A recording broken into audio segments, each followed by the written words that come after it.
I would like to welcome you, Clarissa, for agreeing to do the interview with us at CNNArabic.com. And I wanted first to start by asking you about your relationship with Syria. You've been many times to Syria. Tell us more about your experience in Syria, please.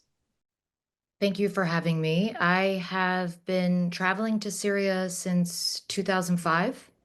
I used to live in Lebanon and I used to go back and forth regularly to study Arabic. And then in 2011, I started covering the Thawra, the uprising. I went for the first time as a journalist. I posed as a tourist and went on my own undercover and then slipped away and spent a week with activists watching as these incredibly brave souls were coming out to protests only to be met with violence and gunfire. And from there, Syria really took a huge piece of my heart. I was in Idlib many times with rebel fighters. I was one of the last, if not the last, Western journalists inside Aleppo when it was under siege. I testified before the United Nations Security Council about what I had seen in Aleppo. And so obviously, when this stunning offensive took place and Bashar al-Assad fell, I was among the first journalists to get into Damascus to cover this extraordinary event. Okay, and what was the first impact when you arrived there and started to see the people? What did you see?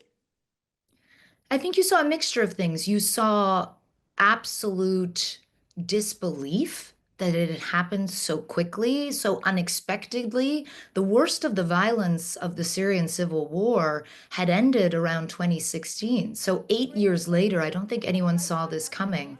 But I think you also saw some fear. When I arrived, it was literally 24 hours after Assad had fallen, and people were concerned about looting and potentially lawlessness and what would come next. Over the coming days, you started to see that jubilation, that celebration, people taking to the streets, chanting as they had only been able to do while risking their lives before, and now they could do it freely, and wave that revolutionary flag freely. But also, of course, a huge amount of pain and trauma, and going through these prisons and understanding that of the hundreds of thousands who vanished and were disappeared, it was going to be a long road for closure and for justice.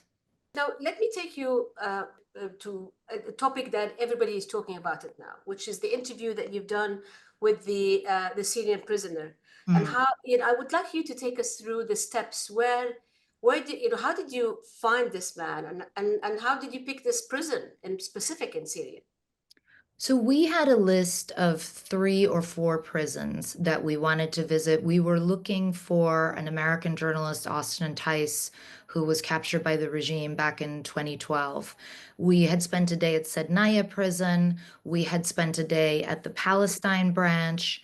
And then we wanted to go to the Air Force Intelligence Headquarters. And I think it's important to note that nobody knew that we were planning to go to this prison. We hadn't asked anybody for permission. We hadn't even told the Syrian translator who we were working with that we were planning to go. And when we arrived at the prison, there were a couple of guards in the front, and one guard let us in and agreed to let us look around for Austin. We looked through a number of cells. They were obviously all empty. We didn't see anything. And then one of my colleagues found a cell that was kind of off to one side down a little hallway that was still padlocked shut. And one of my other colleagues climbed up to look through a vent and could see a pile of blankets. And so we asked the guard what was in that cell and why was it locked. He tried to unlock it. He couldn't. He shot the lock off the door and opened the door. And we walked into the cell, and you've seen that moment where we saw the blanket move. And honestly, it was kind of petrifying because I didn't know who or what was underneath it.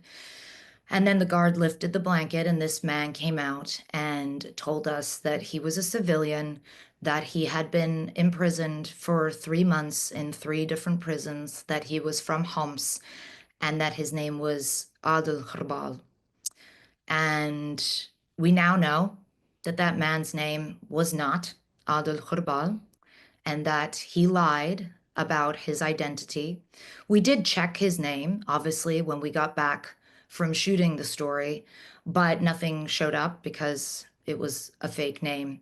And then the minute we found out who this man really was, and we started to see reports from people in Homs after our story came out, we began following and trying to put together a better picture of who he was, and we put out our reporting on that story. And when you saw these comments on social media, Clarissa, were you surprised? Did you have any doubts about this man? So the first comments I saw on social media when the story came out was this was staged, this was fake. And of course, this story was not staged. It happened exactly as you see it happen. It was astonishing, and I can recognize that, but it was not staged. And it's important as well that people understand that what is at dispute here is not whether this man, who we now know as Mohammed Salama, he was imprisoned. This we have found out. This has been reported by Verify Syria as well. So he was imprisoned, and it was not staged. But obviously, when people started raising comments, hold on, I've seen that man in the city of Homs, and he is with Air Force intelligence. He's a lieutenant. He runs a checkpoint. That we take extremely seriously and immediately start reporting to get to the bottom of it. What disturbs me now, honestly, is this is devastating. When I found out who this man really is, I felt sick to my stomach. This man had been clinging to me. I had been an emotional support by virtue of being a human being in that situation and not knowing who he was. But when I see that people are still talking about it being fake or staged, this is really, really distressing to me because we would never do this, ever. I don't even think it would be possible. And because we do now have very clear information on who this man was and the fact that he was indeed being held in this prison for at least a month, and before that in prisons in Homs. And, something else I just want to add, because in the kind of furor and the backlash that has come out as a result of this, one thing that I really take very seriously is that families of people who have been detained and disappeared and killed inside Assad's dungeons have been upset by this report. That pains me, like, anjad min jua qalbi. And really, that was never, ever the intention. And there's nothing I can say except that I am so committed to telling the stories of how these people were viciously taken and what is happening to them now and where their remains will be, those who were killed, and how the path for justice can be ahead for the Syrian people. So I just hope that people understand that.